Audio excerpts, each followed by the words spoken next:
Hello friends, welcome to our channel. ಇವತ್ತು ಮಕ್ಕಳಿಗೆ ಏನು ಪ್ರಾಜೆಕ್ಟ್ ಕೊಟ್ಟಿದ್ರು ಅಂತಂದರೆ ಎಲೆಕ್ಟ್ರಾನಿಕ್ ಗಾಡ್ಜೆಟ್ಸ್ದು ಫ್ಯಾನ್ಸಿ ಡ್ರೆಸ್ ಅಂತ ಹೇಳಿದರು. ಸೊ ತುಂಬ ಯೋಚನೆ ಮಾಡಿದೆ ಹೇಗೆ ಮಾಡೋದು ಏನು ಅಂತ. ಆವಾಗ ನನಗೆ ಕೀಬೋರ್ಡ್ ಮಾಡೋಣ, ಅದರಿಂದ ಮಕ್ಕಳಿಗೆ ಒಂದು ಲರ್ನಿಂಗ್ಸ್ ಆಗುತ್ತೆ ಅಂತ ಅಂದ್ಬಿಟ್ಟು ಒಂದು ಐಡಿಯಾ ಮಾಡಿದೆ. ಸೊ ತುಂಬ ಚೆನ್ನಾಗಿ ಬಂತು, ಅದು ನಿಮ್ಮ ಜೊತೆ ಶೇರ್ ಮಾಡ್ಕೊಳ್ತಾ ಇದ್ದೀನಿ. ಒಂದು ಬ್ಲ್ಯಾಕ್ ಕಲರ್ ಶೀಟು ಎಲ್ಲ ಬುಕ್ ಸ್ಟೋರಲ್ಲೂ ಕೂಡ ಸಿಗುತ್ತೆ.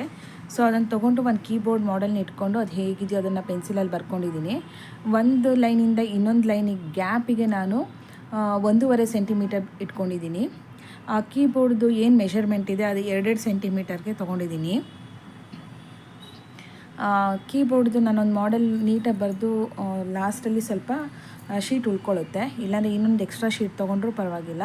ಅದ್ರಲ್ಲಿ ನಾನೇನು ಮಾಡಿದ್ದೀನಿ, 2 ಸೆಂಟಿಮೀಟರ್ಗೆ ಶೀಟನ್ನು ಇದು ಮಾಡಿಕೊಂಡು ನೀಟಾಗಿ ಕಟ್ ಮಾಡ್ಕೋಬೇಕು. ಅದಕ್ಕೆ ಕೀಬೋರ್ಡ್ಗೆ ಸ್ಪಾಂಜನ್ನ ಹಾಕಿದ್ರೆ ಅಟ್ಲೀಸ್ಟ್ ಪ್ರೆಸ್ ಮಾಡಿದ್ದು ನೀಟಾಗಿ ಪ್ರೆಸ್ ಆಗೋ ಥರ ಇರಬೇಕು. ಸೊ ಅದಕ್ಕೇನು ಮಾಡಿದೆ, ಅಲ್ಲೇ ಒಂದು ಸ್ಪಾಂಜ್ ಇತ್ತು, ಅದನ್ನು ತೊಗೊಂಡು ಬಂದೆ.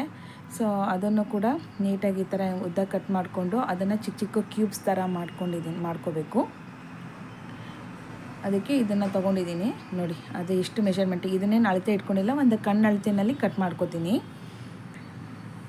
ನೋಡಿ. ಇದು ಕೀಬೋರ್ಡ್ ಮಾಡ್ಕೊಂಡಿದ್ದೀನಲ್ಲ, ಎಕ್ಸ್ಟ್ರಾ ಸ್ಪೇಸ್ ಇದೆ ನೋಡಿ, ಜಾಗ ಇದೆಯಲ್ಲ, ಅಷ್ಟು ಸಾಕಾಗುತ್ತೆ ಎಲ್ಲ ಕೀ ಬಟನ್ಸ್ ಮಾಡ್ಕೊಳ್ಳೋಕ್ಕೆ. ಸೊ ನನಗೇನು ಬೇರೆ ಶೀಟ್ ಬೇಕಾಗಲಿಲ್ಲ. ಸೊ ಈಗ ಅದನ್ನು ನಾನು ಕಟ್ ಮಾಡ್ಕೊಳ್ತಾ ಇದ್ದೀನಿ ನೋಡಿ. ಹೇಗೆ ಮಾರ್ಕ್ ಮಾಡ್ಕೊಳ್ಳೋದು ಅಂದರೆ, ಅದು ಈಗ ಆಲ್ರೆಡಿ ಅದು ಉದ್ದ 2 ಸೆಂಟಿಮೀಟರ್ ಇದೆ.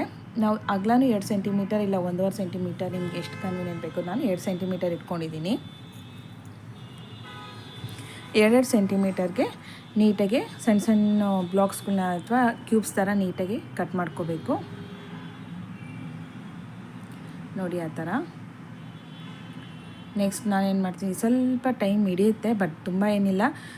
ನಾನು ತುಂಬ ಯೋಚನೆ ಮಾಡಿದೆ ಏನು ಮಾಡೋದು ಅಂತ. ಸೊ ಆವಾಗ ನನಗೆ ಐಡಿಯಾ ಬಂತು, ತುಂಬ ಚೆನ್ನಾಗಿ ಬಂತು ಕೂಡ. ಮಕ್ಳಿಗೂ ಲರ್ನಿಂಗ್ಸ್ ಆಗುತ್ತೆ, ಕೀಬೋರ್ಡ್ ಬಗ್ಗೆ ಎಷ್ಟು ಕೀಸ್ ಇದೆ ಅದೆಲ್ಲ ಮಕ್ಕಳಿಗೆ ಒಂದು ಇದಾಗುತ್ತೆ. ಯಾವ್ಯಾವ ಕೀ, ಫಂಕ್ಷನಲ್ ಕೀ ಯಾವುದು, ಅದೆಲ್ಲ ಅವರಿಗೆ ಅವ್ರನ್ನ ಮುಂದೆ ಇಟ್ಕೊಂಡು ಮಾಡೋದ್ರಿಂದ ಮಕ್ಕಳಿಗೂ ಲರ್ನಿಂಗ್ಸ್ ಆಗುತ್ತೆ. ತುಂಬ ಚೆನ್ನಾಗಿ ಬಂತು ಇದು ಕೂಡ. ಸ್ಟಾರ್ಟಿಂಗಲ್ಲಿ ನೀವು ಫೋಟೋ ನೋಡಿದರೆ ಗೊತ್ತಾಗುತ್ತೆ ನೋಡಿ. ಈ ಥರ ನೀಟಾಗಿ ಕಟ್ ಮಾಡ್ಕೋಬೇಕು. ಇದೇನು ತುಂಬ ಟೈಮ್ ಏನು ಹಿಡಿಯೋದಿಲ್ಲ, ಬಟ್ ಬರೆಯೋಕ್ಕೆ ಸ್ವಲ್ಪ ಟೈಮ್ ಹಿಡಿಯುತ್ತೆ ಅಷ್ಟು ಬಿಟ್ಟರೆ ಇದು ಮಾಡೋಕ್ಕೆಲ್ಲ ಏನು ಅಷ್ಟು ಟೈಮ್ ಏನು ಹಿಡಿಯೋದಿಲ್ಲ. ಈಗ ಅದನ್ನೆಲ್ಲ ಕಟ್ ಮಾಡಿ ನೋಡಿ, ಈ ಥರ ಎಲ್ಲ ಫಸ್ಟು ಮಾರ್ಕ್ ಮಾಡಿ ಇಟ್ಕೊಂಡ್ಬಿಡ್ತೀನಿ 2 ಸೆಂಟಿಮೀಟರ್ಗೆ. ಈಗೆಲ್ಲ ನೀಟಾಗಿ ಅದನ್ನು ಸ್ಮಾಲ್ ಪೀಸ್ ಅದಿಷ್ಟು ಮಾರ್ಕ್ ಮಾಡ್ಕೊಂಡಿದ್ದೀನೋ ಅಷ್ಟಕ್ಕೆ ನೀಟಾಗಿ ಕಟ್ ಮಾಡ್ಕೋತೀನಿ ನೋಡಿ. ಈಗ ನಾನು ಆಲ್ರೆಡಿ ತೋರಿಸಿದ್ನಲ್ಲ ಆಗಲೇ ಸ್ಪಂಜು, ಅದನ್ನೆಲ್ಲ ಈಗ ಫಸ್ಟು ಸಣ್ಣದಾಗಿ ಕಟ್ ಮಾಡ್ಕೊಳ್ತೀನಿ ನೋಡಿ, ಈ ಥರ. ಆಮೇಲೆ ಮತ್ತೆ ಅದನ್ನು ಉದ್ದುದ್ದ ಕಟ್ ಮಾಡಿಕೊಂಡು ನೆಕ್ಸ್ಟು ನನಗೆ ಯಾವ ಮೆಷರ್ಮೆಂಟಿಗೆ ಬೇಕೋ ಆ ಕಣ್ಣು ಅಳತೆನಲ್ಲಿ ಅಷ್ಟೇ ನಾನು ಕಟ್ ಮಾಡ್ಕೊಂಡಿದ್ದು. ಇದನ್ನೆಲ್ಲ ಅಳತೆ ಮಾಡ್ಕೊಂಡು ಹೋಗೋದ್ರೆ ಸ್ವಲ್ಪ ಟೈಮ್ ಹಿಡಿಯುತ್ತೆ. ಸೊ ಅದೆಲ್ಲ ಬೇಕಿಲ್ಲ, ಹೆಂಗಿರು ಕವರ್ ಆಗುತ್ತಲ್ಲ ಅಂದ್ಬಿಟ್ಟು. ಸೊ ನೋಡಿ, ಈ ಥರ ಹಿಂಗಿಟ್ರೆ ನಾವು ಅದನ್ನು ಪ್ರೆಸ್ ಮಾಡಿದರೆ ಕೀ ಥರ ಒಳಗೆ ಹೋಗಬೇಕು. ಸೊ ಮಾಡಿದ್ದು ತುಂಬ ಚೆನ್ನಾಗಿ ಬರುತ್ತೆ ನೋಡಿ. ಆ ಥರ ಒಂದೊಂದು ಲೆಟರ್ ನಂಬರ್ ಮೇಲೂ ಕೂಡ ಜೋಡಿಸ್ಬೇಕು. ನಾವು ಕೀಬೋರ್ಡ್ನ ಒಂದು ಮಾಡೆಲ್ ಕಣ್ಮುಂದೆ ಇಟ್ಕೊಂಡು ಮಾಡಿಬಿಟ್ರೆ ತುಂಬ ಈಸಿ ಆಗುತ್ತೆ. ಆಲ್ಮೋಸ್ಟ್ ಎಲ್ಲರ ಮನೆಯಲ್ಲೂ ಎಲ್ಲ ಲ್ಯಾಪ್ಟಾಪ್ ಆಗಿರ್ಬೋದು ಕೀಬೋರ್ಡ್ ಆದರೆ ಇರುತ್ತೆ. ಇಲ್ಲಾಂದರೆ ಇವಾಗ ಮೊಬೈಲಲ್ಲಿ ಸರ್ಚ್ ಮಾಡಿದ್ರು ಕೂಡ ಕೀಬೋರ್ಡ್ದೊಂದು ಮಾಡೆಲ್ ತೋರಿಸ್ತಾರೆ. ಅದೊಂದು ಫೋಟೋ ತೊಗೊಂಡು ಅದ್ರ ಮೇಲೆ ಏನಿದೆಯೋ ಹಾಗೆ ನೀಟಾಗಿ ಕಾಪಿ ಮಾಡಿದ್ರೆ ಆಯಿತು. ಸೊ ನೋಡಿ, ಈ ಥರ ಎಲ್ಲ ಕಟ್ ಮಾಡಿ ಒಂದು ಬೌಲ್ಗೆ ಹಾಕ್ಕೊಂಡಿದ್ದೀನಿ. ಅದಕ್ಕೆ ನಾನು ಮೇಲೆ ನಂಬರ್ಸ್ ಬರಿಬೇಕಲ್ಲ, ಅದಕ್ಕೆ ಹಿಂಗಾರು ಇಲ್ಲಿ ಅಂತ ವೈಟ್ನರ್ ತೊಗೊಂಬಂದೆ. ಈ ವೈಟ್ನರ್ ಸ್ವಲ್ಪ ದಪ್ಪ ಆಯಿತು ಅಂದರೆ ಪೇಂಟಲ್ಲಿ ಮಾಡೋಣ ಅಂತ ಅಂದ್ಬಿಟ್ಟು ಎರಡೂ ಬೇಕಾದ್ರೆ ಯೂಸ್ ಮಾಡ್ಬೋದು. ವೈಟ್ನರ್ ಆಯಿತು, ಇಲ್ಲ ವೈಟ್ ಪೇಂಟ್ ತೊಗೊಂಡು ಕೂಡ ನಾವು ನಂಬರ್ಸು, ಆಲ್ಫಾಬೆಟ್ಸು ಎಲ್ಲ ಬರಿಬೋದು. ಫೆವಿಕಾಲ್ ತೊಗೊಂಡಿದ್ದೀನಿ. ಫೆವಿಕಾಲ್ಗಿನ್ನ ನಾವು ಫೆವಿಕ್ವಿಕ್ಕಿಗೆ ತುಂಬ ಚೆನ್ನಾಗಿ ಅಂಟ್ಕೊಳ್ಳುತ್ತೆ. ನಾನು ಫಸ್ಟು ಫೆವಿಕಾಲ್ ಹಾಕಿದೆ, ಅಷ್ಟು ನೀಟಾಗಿ ಅಂಟ್ಕೊಳ್ಳಿಲ್ಲ. ಆಮೇಲೆ ನಾನೇನು ಮಾಡಿದೆ, ಅದ್ರ ಮೇಲೆ ಮತ್ತೆ ಫೆವಿಕ್ವಿಕ್ ಹಾಕಿದೆ, ತುಂಬ ಚೆನ್ನಾಗಿ ಬಂತು ನೋಡಿ. ಈಗ ಒಂದೊಂದು ನಂಬರ್ಸ್ ಮೇಲೂ ಕೂಡ ಫಸ್ಟೇ ನಾನೇನು ಮಾಡ್ತೀನಿ, ಗಮ್ನ ಹಾಕ್ಕೊಳ್ತೀನಿ. ನಾನು ಫಸ್ಟ್ ಈ ಥರ ಹಾಕ್ಕೊಂಡು ಆಮೇಲೆ ಲಾಸ್ಟಿಗೆ ಒಂದೊಂದು ಡ್ರಾಪು ಫೆವಿಕ್ವಿಕ್ ಹಾಕ್ತೆ, ತುಂಬ ಚೆನ್ನಾಗಿ ಅಂಟ್ಕೊಳ್ತು. ಇದಾದ ತಕ್ಷಣ ಇದ್ರ ಮೇಲೆ ನಾವೇನು ಮಾಡಬೇಕು ಅಂದರೆ, ನಾವೇನು ಸ್ಪಂಜ್ ಇದೆಯಲ್ಲ ನಮ್ಮ ಹತ್ರ, ಆ ಎಲ್ಲ ಸ್ಪಂಜ್ಗಳ್ನೂ ಕೂಡ ಒಂದೊಂದೇ ನೀಟಾಗಿ ಅಂಟಿಸ್ಕೋಬೇಕು ನೋಡಿ. ಆ ಥರ ನೀಟಾಗಿ ಒಂದರಿಂದ ಒಂದು ತುಂಬ ಲಾಂಗ್ ಗ್ಯಾಪ್ ಇತ್ತು ಅಂದರೆ ಅದಕ್ಕೆ 2 ಸೆಂಟಿಮೀಟರೇ ಗ್ಯಾಪ್ ಕೊಟ್ಟಿದ್ದೀನಿ. ಇಲ್ಲ ಚಿಕ್ಕದು ಒಂದು ಕೀಯಿಂದ ಇನ್ನೊಂದು ಕೀಗೆ ಗ್ಯಾಪ್ ಬೇಕು ಅಂದರೆ 1/2 ಸೆಂಟಿಮೀಟರ್ ಸಾಕಾಗುತ್ತೆ ನೋಡಿ. ಈಗ ಅದರಿಂದ ಅರ್ಧಕ್ಕೆ ಅರ್ಧ ಸೆಂಟಿಮೀಟರ್ ಅಷ್ಟೇ ಗ್ಯಾಪ್ ಇರೋದು. ಕೀ ಬಟನ್ಸ್ಗೆ 2 ಸೆಂಟಿಮೀಟರ್ 2 ಸೆಂಟಿಮೀಟರ್ ಅದು ಸಾಕಾಗುತ್ತೆ. ಒಂದು ಲೈನಿಂದ ಒಂದು ಲೈನ್ಗೆ 1 ಸೆಂಟಿಮೀಟರ್ ಇಲ್ಲ 1.5 ಸೆಂಟಿಮೀಟರ್ ಗ್ಯಾಪ್ ಇದ್ದರೂ ಸಾಕು. ನೋಡಿ ಈ ಥರ ಎಲ್ಲ ನೀಟಾಗಿ ಅಂಟಿಸ್ಕೊಂಡಿದ್ದೀನಿ. ನೋಡಿ ಅಲ್ಲಿ ಫೆವಿಕಾಲ್ ಹಾಕಿರೋದು ಒಂದು ಕೀ ವಾಪಸ್ ಬಂದಿದೆ. ಸೊ ಆವಾಗ ನನಗೆ ಅರ್ಥ ಆಯಿತು ಇದು ಎಲ್ಲೋ ಮಿಸ್ ಹೊಡಿತಲ್ಲ ಅಂತ.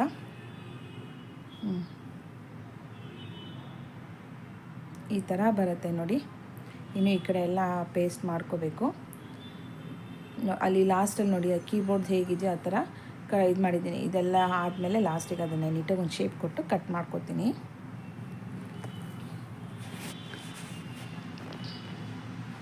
ನೋಡಿ ಎಲ್ಲ ನೀಟಾಗಿ ಇದು ಮಾಡ್ಕೋಬೇಕು. ಈ ವಿಡಿಯೋ ನಿಮಗೆ ಇಷ್ಟ ಆದರೆ ಲೈಕ್ ಮಾಡಿ, ಶೇರ್ ಮಾಡಿ, ಕಮೆಂಟ್ ಮಾಡಿ, ಸಬ್ಸ್ಕ್ರೈಬ್ ಆಗೋದು ಮರಿಬೇಡಿ. ಜೊತೆಗೆ ನಿಮ್ಗೆ ಏನಾದ್ರು ಬೇರೆ ಥರ ಐಡಿಯಾಸ್ ಬೇಕು ಅಂದರೂ ಕೂಡ ಕಮೆಂಟ್ ಮಾಡಿ. ನನಗೆ ಗೊತ್ತಿರೋ ಥರ ನಿಮ್ಗೆ ಯಾವ ಥರ ಪ್ರಾಜೆಕ್ಟ್ ಏನು ಹೇಳಿದ್ದಾರೆ ಅಂತ ನನಗೆ ಹೇಳಿದ್ರೆ ಅಟ್ಲೀಸ್ಟ್ ಅದರ ರಿಲೇಟೆಡ್ ನಾನು ವಿಡಿಯೋ ಮಾಡಿ ಕೂಡ ನಾನು ಹಾಕ್ತೀನಿ.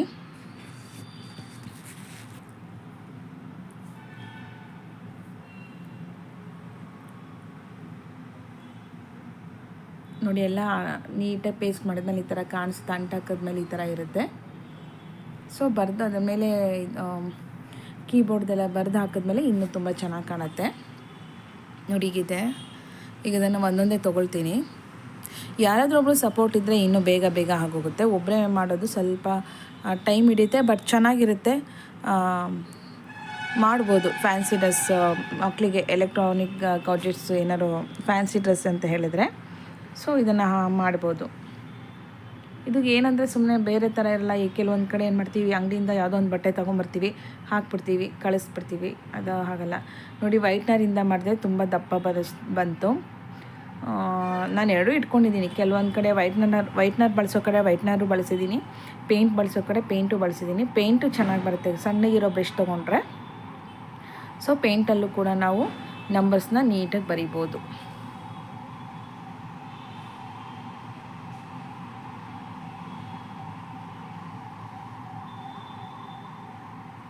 ಅದು ಕ್ಯಾಮ್ರಾ ಆ ಕಡೆ ಇದೆ, ನಿಮಗೆ ಕಾಣಿಸ್ಲಿಲ್ಲ ಅನಿಸುತ್ತೆ. ಸೊ ನೋಡಿ ಈ ಥರ ತುಂಬ ದಪ್ಪ ತೊಗೊಂಡ್ರೆ ಈ ಥರ ಬರುತ್ತೆ. ಸೊ ವೈಟ್ನರ್ ಥರನೇ ಸ್ವಲ್ಪ ಲೈಟಾಗಿ ತೊಗೊಂಡು ಬರೆದ್ರೆ ನೀಟಾಗಿ ಬರುತ್ತೆ.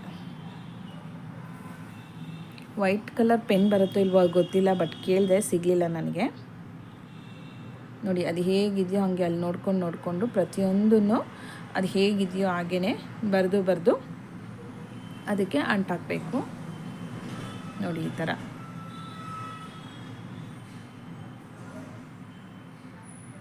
ತುಂಬ ಚೆನ್ನಾಗಿ ಬಂದಿತ್ತು.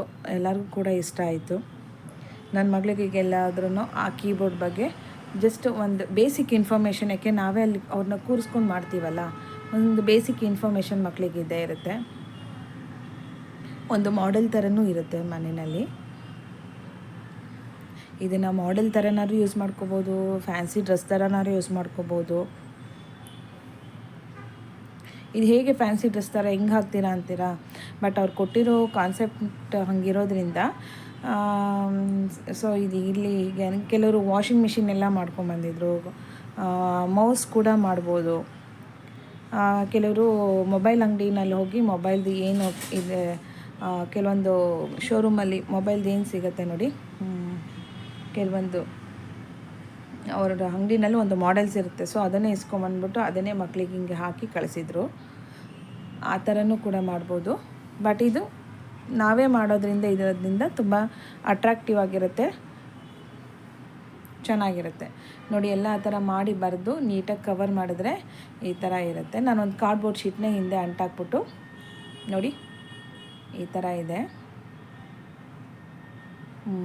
ನೋಡಿ ಹಿಂದೆ ಕಾರ್ಡ್ಬೋರ್ಡ್ ಶೀಟ್ನ ಅಂಟಾಕ್ಬಿಟ್ಟು ಒಂದು ಕವರ್ನ ನೀಟಾಗಿ ಪ್ಲಾಸ್ಟರ್ ಮಾಡಿ ಇಟ್ಟಿದ್ದೀನಿ. ಅದೆಲ್ಲ ನಾನು ವೀಡಿಯೋದಲ್ಲಿ ಮಾಡೋಕ್ಕೋದ್ರೆ ತುಂಬ ಲೆಂತಿ ಆಗುತ್ತೆ. ಸೊ ಅದನ್ನು ನೀವು ಈಸಿಯಾಗಿ ಇಲ್ಲ ನೀಟಾಗಿ ಕವರ್ ಮಾಡಿಬಿಟ್ಟು ಹಿಂದೆಗಡೆ ಸೆಲ್ಲೋ ಟೇಪ್ ಹಾಕ್ಬಿಟ್ರೆ ಕ್ಲೀನಾಗಿ ಆಗುತ್ತೆ. ನೋಡಿ ಈ ಥರ ಬರುತ್ತೆ. ನೋಡಿ ಈ ಥರ ಹಿಂಗೆ ಪ್ರೆಸ್ ಮಾಡಿದರೆ ಕೀಬೋರ್ಡಲ್ಲಿ ಯಾವ ಥರ ಹೆಂಗೆ ಪ್ರೆಸ್ ಆಗುತ್ತೋ ಅದೇ ಥರ ಬರುತ್ತೆ. ಅಲ್ಲಿ ಹೇಗಿದೆಯೋ ಅದೇ ಥರ ಒಂದು ಕೀ ಬಟನ್ ಕೂಡ ಮಿಸ್ ಆಗಲಿಲ್ಲ, ಕ್ಲೀನಾಗಿ ಬಂತು. ಗ್ಯಾಪು ಅಷ್ಟೇ ಎಲ್ಲ ನೀವು ಒಂದೊಂದು 2 ಸೆಂಟಿಮೀಟರ್ ಅಂದ್ಕೊಂಡ್ರೆ ಅಲ್ಲಿ ಗ್ಯಾಪ್ ಬಂದಿರೋ ಜಾಗದಲ್ಲಿ ನಾವು ಗ್ಯಾಪ್ ಇಡ್ತೀವಿ, 2 ಲೈನ್ 1 ಲೈನ್ ಗ್ಯಾಪ್ ಇಟ್ಟರು ಆ ಥರ ಮಾಡಿದಾಗ ಕ್ಲೀನಾಗಿ ಬರುತ್ತೆ. ನೋಡಿ ಈ ಕಡೆ ಎಂಟರ್ ಪಕ್ಕ ಸ್ವಲ್ಪ ಖಾಲಿ ಸ್ಪೇಸ್ ಇದೆ, ಬಟ್ ಅಲ್ಲೂ ನಾನು ಲೈನ್ಗಳನ್ನ ಹಾಕ್ಕೊಂಡಿದ್ದೀನಿ. ಸೊ ಉದ್ದಕ್ಕೂ ಲೈನ್ ಹಾಕ್ಕೊಂಡಿರೋದ್ರಿಂದ ನಂಗೆ ಅದೆಲ್ಲೂ ಮೆಸ್ಸಿ ಆಗಲಿಲ್ಲ, ಕ್ಲೀನಾಗಿ ಅದೇ ಲೈನ್ ಮೇಲೆ ಕೂರಿಸಿದೆ. ನೀವು ಮಾಡಬೇಕಾದ್ರೆ ಅದು ಐಡಿಯಾ ಕ್ಲೀನಾಗಿ ಬರುತ್ತೆ. ನೋಡಿ ಇದು ಹಿಂದೆಗಡೆ ಒಂದು ಕಾರ್ಡ್ಬೋರ್ಡ್ ಶೀಟ್ ಹಾಕಿ ನೀಟಾಗಿ ಕವರ್ ಮಾಡಿ, ಅಂದರೆ ಈ ಥರ ಲುಕ್ ಈ ಥರ ಇರುತ್ತೆ. ಕಾರ್ಡ್ಬೋರ್ಡ್ ಶೀಟ್ ಹಾಕಿದಾಗ ಸ್ವಲ್ಪ ಹಾರ್ಡಾಗಿ ಬರುತ್ತೆ. ಈ ವಿಡಿಯೋ ನಿಮಗೆ ಇಷ್ಟ ಆದರೆ ಲೈಕ್ ಮಾಡಿ, ಶೇರ್ ಮಾಡಿ, ಕಮೆಂಟ್ ಮಾಡಿ, ಸಬ್ಸ್ಕ್ರೈಬ್ ಆಗೋದು ಮರಿಬೇಡಿ. Thank you friends.